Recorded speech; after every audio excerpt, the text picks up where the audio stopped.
Welcome to the Defense and Aerospace Report. I'm Vago Muradian here in Northern Virginia, in Alexandria, at the headquarters, the new headquarters, or I should say the new rebranded headquarters of ST Engineering in the United States, with the President and CEO, Tom Vecchiolla, United States Navy veteran, class of 1977 from the United States Naval Academy, an illustrious naval aviator. Tom, it's always a pleasure seeing you. Vago, great to see you, and thanks and welcome. Welcome indeed. Thank you very much. We spoke at Navy League a couple of, now almost 2 months ago, when you guys won the great Coast Guard contract for new icebreakers for the force, 3 of them under that hard-fought competition. You guys will be building those ships in Pascagoula, Mississippi.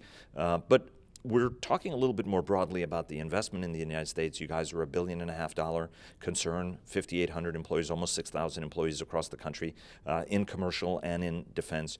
Talk to us about the rebranding now that it's official as of June the 30th, and what the strategic growth plan is going to be and where you guys expect yourselves to be in say 3 to 5 years' time. Great. Well, Vago, as we chatted briefly, ST Engineering North America, we're formerly known as VTS, and that now we are aligned fully with our parent company, ST Engineering in Singapore. As you mentioned, we are the U.S. subsidiary. We're about a third of the company overall, and our investments in the U.S. continue. We recently acquired MRAS, a General Electric spinoff, added great capability to our family of companies here in the U.S. We've also recently acquired, in the process of acquiring, another satellite communications company based out of Belgium. That's been publicly announced. That'll be integrated with our satellite communications company here in the U.S., a company called iDirect. And as you had mentioned, the investment that we've made in Halter Marine, our shipyard in Pascagoula, and the recent award of the Polar Security cutter, again, with significant investment in the infrastructure in the yard. So ST Engineering North America continues on its path of growth, both organically, as in the PSC award, as well as inorganically with some recent acquisitions. We expect that we will continue on this path, this strategy of not only acquiring but winning new business here and introducing technologies that we've developed in Singapore, as well as technologies that we develop here in the U.S. And we should say that the Belgian company you guys acquired was Newtech.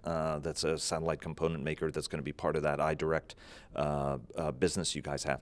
If you're going to look at what the strategic growth areas are, right? Everybody understands shipbuilding, everybody understands commercial, but now you're in space. You have MAC, which also has rather proprietary software and virtual reality and simulation technology. Talk to us about sort of the growth areas and where you expect to expand, because you guys are in the component side of things, but you also want to sort of move up that food chain into full up systems. Walk us through the strategic growth plan in each of these sectors. Yeah. So there's 2 major focus areas for us. One is obviously in defense, and so you see it. You mentioned MAK, our subsidiary out of Cambridge, won a recent award, a U.S. Army award, to provide the simulation environment for their baseline capabilities in simulation. We talked about PSC and our investment in Marine. We have another military electronics company in Alabama called Miltope. Again, another pull-through point where we expect to bring in additional technologies that are developed throughout in our global footprint and introduced to the U.S. Market. We're also interested in continuing in defense, not only in defense platforms like ships, but in autonomy and in land vehicles, and in the marine environment. And again, technologies that are developed throughout our company, introduced to the U.S., as well as additional capabilities that we build here. So there's a very specific focus on defense. And then in the commercial world, our focus is more along the lines of interest in what we call smart cities or smart technologies. And we've recently demonstrated capabilities at the U.S. Council of Mayors in Honolulu of a interactive kiosk that's essentially an IoT-based system that provides public safety and security, as well as information and outreach to the community, and also delivers 5G. So we're very much embedded in that market. We're very well positioned globally throughout Asia and the Middle East in delivering these capabilities, and that's another thrust area for us in the U.S. And why was it, we talked a little bit about this, why was it important to rebrand as ST Engineering? Why was that an important thing for you guys to do, given that you guys have been operating for years in the United States under a whole variety of different names, right? VT Halter being one of them. So it's a great question. And why? Well, because we are now moving at the enterprise level to a global company. So we are the North American, specifically U.S. focused vertical within ST Engineering, and it just really made natural sense for us to make this move, essentially as we implement a global footprint. And with the continued investment in the U.S. From a branding perspective, it also made sense for us to do it for that way. We've gone through the whole legal entity rationalization, and this was embedded in the rebranding part was the kind of the external piece of it. We've done a lot of internal work, right, to organize the company more efficiently and more effectively here in the U.S. And I was only being somewhat cute earlier when I was talking about the new headquarters. It's the newly branded ST Engineering headquarters, whereas you guys did have your presence here, even though you're gussying up the new side of the office, and the old side of the office is going to match the new side of the office, which is lovely.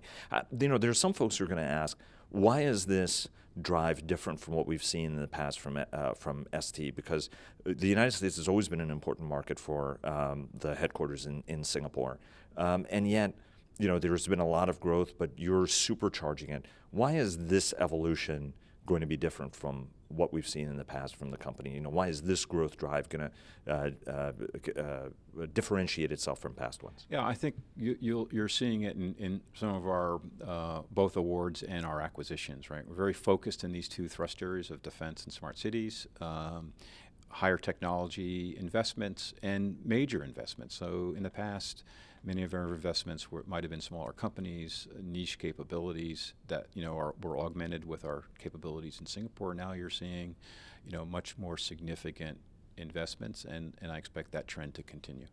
And when it comes to investment and what you're going to draw from Singapore, talk about the Singaporean side of the company has always prided itself on sort of cutting edge, both technology development, a lot of very, very practical engineering, and also I think a lot of folks wouldn't recognize that the company is actually a first-rank shipbuilder, for example, regionally in Asia, something which you're trying to bring some of that DNA. What are going to be the most important aspects of technology that is Singaporean that you're going to be drawing off of? And then conversely, what are the things you're going to be injecting back into the broader company as it mounts this global growth strategy? So I think two aspects. One, I think we should recognize that Singapore is a very technologically advanced country, right? Full implementation of what I'm going to call smart technologies throughout every aspect of society in Singapore. And so ST Engineering was a large part, the developer of many of those technologies. Everything from autonomy to smart traffic management to the fact that when you're born in Singapore, you essentially receive everything that you're going to need to track you through life, right? Everything from essentially your social security number or the equivalent of, all the way through retirement planning. So while the U.S. is not clearly on that path, there are certainly great technologies that have been developed in Singapore that we look to bring into the U.S. through partnerships and also through our footprint here in the U.S. in the area of smart technologies. Everything from IoT to, I mentioned these things called smart kiosks interacting with the public. In the area of MRO, maintenance, repair, and overhaul for commercial airlines, we are a global leader in that, and we bring those skills and technologies into our MRO world here in the U.S. We're part of the global network of MROs for ST Engineering, and again, deliver to a global client base. Shipbuilding, you mentioned shipbuilding. So there are leverage points from a ship design perspective that we introduced to the U.S. Mostly on the commercial side, but also on the military side. There are areas of technology that are very well advanced in Singapore in the areas of autonomy, marine autonomy, for example, engine maintenance and overhaul, those kinds of things that, again, we are introducing into the U.S. through our shipbuilding businesses here. Smart shipyards are things that we are doing in Singapore that we're going to implement as part of our investment into Halter and Halter Marine as we advance those capabilities here in the U.S. Conversely, I mentioned the Middle River acquisition, very advanced composites, very advanced engine technologies with regard to nacelles and the like, and of course global market there, and that expertise, again with the right agreements and licenses in place, are going to be leveraged in our aero group as well. So satellite technologies, right? We are a core capability. The SATCOM business is here in the U.S., and of course, with the appropriate licenses in place, which we have, we export that globally. But clearly, our ST engineering base leverages that globally as well. One of the areas that we didn't mention is robotics. We've invested in robotics in the U.S. Another, again, opportunity for us to export our robotics capabilities not only to Singapore but globally through Singapore. So there's a number of things that we are working very collaboratively on.